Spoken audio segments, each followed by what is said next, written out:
Assalamualaikum warahmatullahi wabarakatuh. Perkenalkan, nama saya Rinaldi, NIM 119170030, TPB 13, Prodi Teknik Mesin. Saya Hayatun Nufus dengan NIM 119410053 dari Program Studi Sains Aktuaria. Saya Ventia Prianingsih, NIM 1193033 dari Prodi Teknik Kelautan. Nama saya Muhammad Ihsanuddin dengan NIM 119400029. Nama saya Safwan Hanif dengan NIM 1191224 dan dari Prodi Teknik Geofisika dan kelas TPB 13. Oke, di sini saya akan menjelaskan pengertian induksi elektromagnetik.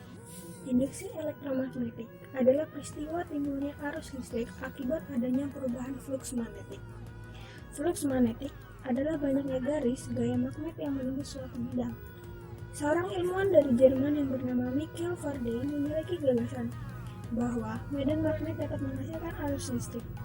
Pada tahun 1821, Michael Faraday membuktikan bahwa perubahan medan magnet dapat menimbulkan arus listrik. Galvanometer merupakan alat yang dapat digunakan untuk mengetahui adanya tidak arus listrik yang mengalir. Gaya gerak listrik yang timbul akibat adanya perubahan jumlah garis-garis gaya medan magnet itu disebut dengan GGL induksi. Sedangkan arus yang mengalir dinamakan dengan arus induksi dan peristiwa disebut induksi elektromagnetik. Faktor yang mempengaruhi besar GGL induksi: yang pertama, kecepatan perubahan medan magnet. Yang kedua, banyaknya lilitan, maka GGL induksi timbul juga semakin besar. Ketiga, kekuatan magnet semakin kuat, maka GGL induksi yang timbul juga akan semakin besar. Salah satu penerapan konsep induksi elektromagnetik ialah pada alat generator. Generator merupakan alat untuk mengubah energi gerak mekanik menjadi energi listrik. Alat ini biasa digunakan pada pembangkit listrik tenaga air atau tenaga uap. Prinsip kerja generator yaitu kumparan diputar dalam medan magnet sehingga fluks magnetnya berubah-ubah dan menimbulkan GGL induksi.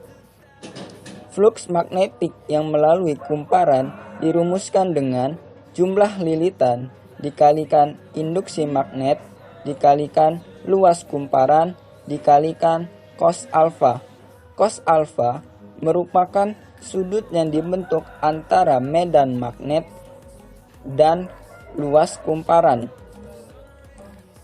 Dan GGL maksimum yang dihasilkan oleh generator dirumuskan dengan jumlah lilitan dikali induksi magnet dikali luas kumparan dikali kecepatan sudut. Generator pada gambar di atas merupakan generator yang menghasilkan arus bolak-balik karena memiliki dua buah cincin putar. Keunikan alat ini yaitu alat ini menggunakan energi gerak dari gaya magnet untuk diubah menjadi energi listrik.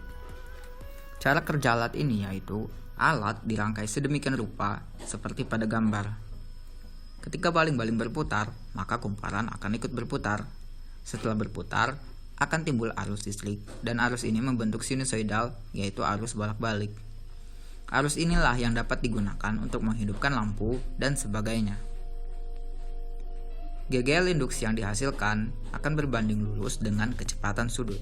Semakin besar kecepatan sudut baling-baling yang dihasilkan, maka semakin besar pula GGL induksi yang dihasilkan. Begitupun sebaliknya. Selanjutnya, saya akan menyebutkan beberapa kelebihan serta kekurangan dari alat ini. Yang pertama, untuk kelebihan. Kuat medan magnetnya dapat kita atur, yaitu dengan cara menambahkan besar arus listriknya atau menambah jumlah lilitan serta menambah ukuran inti besi. Yang kedua, kemagnetannya bisa dihilangkan dan ditimbulkan dengan cara memutuskan atau menyambungkan saklar. Yang kedua, letak kutubnya bisa kita ubah sesuai arah arus listrik. Selanjutnya, untuk kekurangan. Alat ini hanya bisa digunakan jika telah dialiri arus listrik. Yang kedua, volt serta ampere yang dihasilkan pada alat ini sangat kecil. Kemudian, gaya tolak dan menolak magnet bisa berkurang kekuatannya.